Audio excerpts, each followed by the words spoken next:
అరవింద్ గారు మీరు చెప్పండి. ఇప్పుడు అక్రమ మైనింగ్ గురించి మాట్లాడుతున్న మీరు గత 10 ఏళ్ళు అధికారంలో ఉన్నప్పుడు సిరిసిల్ల ఇటు నేరల ఇసుక మాఫియా పైన వచ్చిన ఆరోపణలు ఎందుకు పట్టించుకోలేదు అరవింద్ గారు? సార్ సార్ ముందుగా మీకు ప్యానెల్లో ఉన్నటువంటి పెద్దలందరికీ మనసు నిండా దండాలు సార్. నమస్కారాలు, గుడ్ ఈవినింగ్. ఇవాళ తెలంగాణ రాష్ట్రంలో కొత్తగా కొలువుదీరినటువంటి ప్రభుత్వం ఏర్పడ్డ తర్వాత సర్వం అంటే అన్ని కూడా అవినీతి అక్రమంగా ఉన్నటువంటి నేపథ్యాన్ని చాలా స్పష్టంగా మీరు అందరు కూడా చూస్తూ ఉన్నారు. కుంభకోణాలు అవినీతికి కేర్ ఆఫ్ గా మారినటువంటి నేపథ్యం ఉంది. అయితే ఇవాళ మేము జరుగుతున్నటువంటి విషయాన్ని ఇవాళ కాంక్రీట్ గా కన్స్ట్రక్టివ్ గా హరీష్ రావు గారు సభలో ఇవాళ సభ దృష్టికి, ప్రభుత్వ పెద్దల దృష్టికి, ఇవాళ మంత్రుల దృష్టికి తీసుకొని వచ్చింది సార్.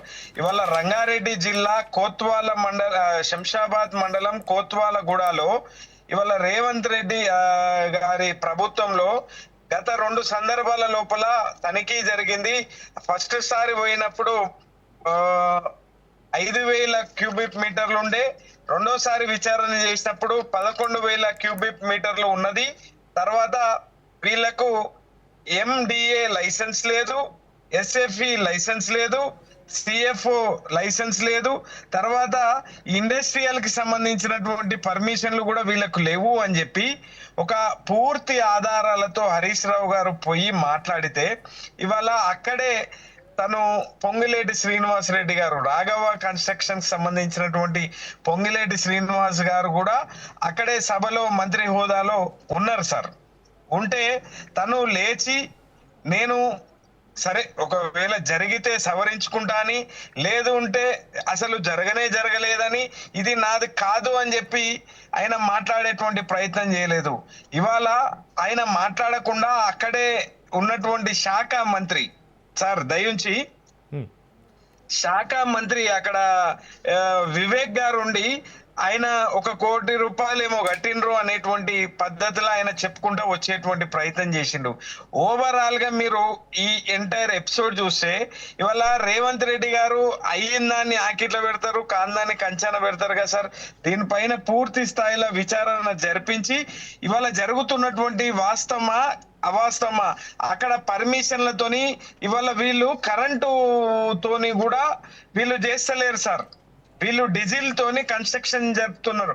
డీజిల్ జనరేటర్లతోని కన్స్ట్రక్షన్ అక్కడ అవి జరుపుతున్నటువంటి నేపథ్యం ఉంది. కాబట్టి తప్పకుండా సభ దృష్టికి మా పార్టీకి సంబంధించినటువంటి నాయకులు తీసుకుపోయినరు, ఎమ్మెల్యేలు ఇక్కడ ఈయన చేస్తున్నటువంటి దానిపైన తక్షణమే పొంగిలేటి శ్రీనివాస్ రెడ్డి గారు రాజీనామా చేయాలి నైతికంగా అనేటువంటి విషయాన్ని కూడా మా పార్టీకి సంబంధించినటువంటి ఎమ్మెల్యేలు ఇవాళ సభ దృష్టికి తీసుకుపోయినరు. ఇవాళ ముఖ్యమంత్రి గారు కొత్త ప్రభుత్వం ఏర్పడిన తర్వాత ఇవాళ కోటి ఆశలతోని తెలంగాణ ప్రజలు కొత్త ప్రభుత్వాన్ని ఎన్నుకున్నారు సార్.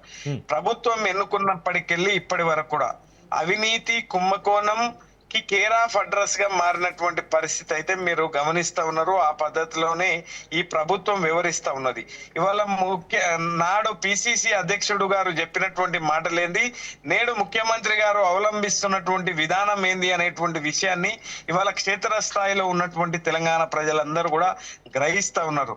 ఇవాళ అన్ని పథకాలను నేను తీసుకొని వస్తా, గొప్పగా తెలంగాణ రాష్ట్రాన్ని తీసుకొని వస్తా అంటే ఇవాళ ఏ వర్గంలో అవినీతి జరగలేదు సార్, ఏ దాంట్లో అవినీతి లేదు అనేటువంటి విషయం కూడా తెలంగాణ ప్రజలందరూ కూడా అవగతం చేసుకున్నారు. తెలంగాణ ప్రజల దృష్టికి ఇవన్నిటిపైన సార్ మీరు హైడ్రా కానివ్వండి, లేకుంటే ఇవాళ మూసీ కానివ్వండి, లేదు అనుకుంటే మొన్న జరిగినటువంటి ఏమంటారు ఖమ్మంలో జరిగినటువంటి అవన్నీ కానివ్వండి, ఎక్కడ కూడా పారదర్శకంగా ఈ ప్రభుత్వం పోతుందా?